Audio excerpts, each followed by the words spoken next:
চরম অস্থিরতায় পাঠদান চলছে মাধ্যমিক স্কুলের শিক্ষার্থীদের। জেটিভি, জনতার টিভি।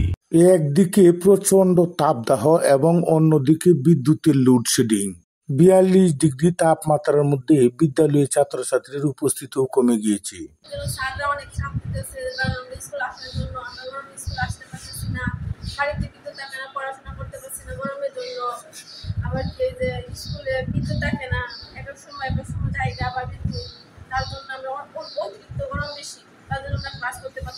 আমি মোহাম্মদ মোহাম্মদ ইসলাম, আমি বাহাদুরপুর উচ্চ বিদ্যালয়ের নবম শ্রেণীর ছাত্র। এই গরমের জন্য আমরা খুবই অতিষ্ঠ। স্কুলে নিয়মিত বিদ্যুৎ না থাকায় আমরা সঠিকভাবে ক্লাস করতে পারছি না। বাসায় বিদ্যুৎ না থাকার কারণে আমরা রাত্রে এবং দিনে পড়ারও তেমন সুযোগ পাই না। আমাদের অনেক কষ্ট হয়, কারেন্ট থাকে না, রোদ অনেক বেশি, স্কার্ফ পরে আসতে হয়, তার জন্য অনেক মানুষ অসুস্থ হয়ে যাচ্ছে। শিক্ষার্থীদের চরম দুর্ভোগের কথা শিক্ষা বিভাগের ঊর্ধ্বতন কর্তৃপক্ষের নজরে আনা উচিত।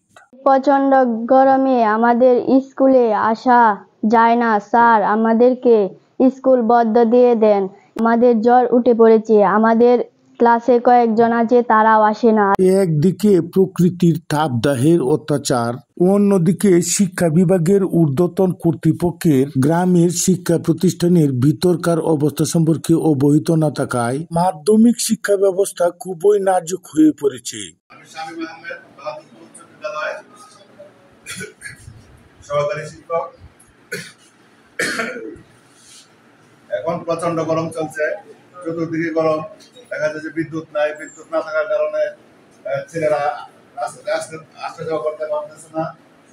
আর শুধু বিদ্যুৎই নয়, বিদ্যুৎ ছাড়াও প্রচন্ড গরম থাকার কারণে স্কুল ছেলেরা আমরা যে পাঠদান করাই, সেই পাঠদান ওরা বাড়িতে পড়াশোনা করে শিখে আসতে পারতেছে না, কারণ বাড়িতে বিদ্যুৎ থাকে না। তারপর প্রচন্ড গরম থাকে। তারপরে দেখা যাচ্ছে ক্লাসে অনেকে অনুপস্থিত থাকার কারণটা হলো যে ইদানিং অনেক ছাত্র অসুস্থ হয়ে গেছে। হ্যাঁ, অসুস্থতা থাকার কারণে তারা স্কুলে আসতে পারতেছে না। আমরা খবর নিয়ে দেখেছি যে অনেকেই জ্বর, কাশি, সর্দি, এরকম নানান ধরনের গরমের কারণে যেরকম হয়। শিক্ষক হিসেবে এবং ছাত্র প্রতিনিধি হিসেবে আবেদনটা হলো যে যতদিন গরম থাকবে, প্রচন্ড গরমটা থাকবে, ততদিন পর্যন্ত আপাতত সাময়িকভাবে কিছুদিন স্কুলের কার্যক্রম বন্ধ থাকা উচিত। আমি শিক্ষা বিভাগের ঊর্ধ্বতন কর্তৃপক্ষের দৃষ্টি আকর্ষণ করছি, গ্রামের মাধ্যমিক স্কুলের সার্বিক পরিস্থিতি আপনারা পর্যালোচনা করুন। শহরে 24 ঘন্টার মধ্যে ম্যাক্সিমাম সময় বিদ্যুৎ থাকে, আর গ্রামে 24 ঘন্টার মধ্যে 4 থেকে 6 ঘন্টা বিদ্যুৎ থাকে। সার্বিক দিক বিবেচনা করে গ্রামের ছেলে মেয়েদের পড়ার সুব্যবস্থা করে দেওয়ার জন্য ঊর্ধ্বতন কর্তৃপক্ষের হস্তক্ষেপ কামনা করছি।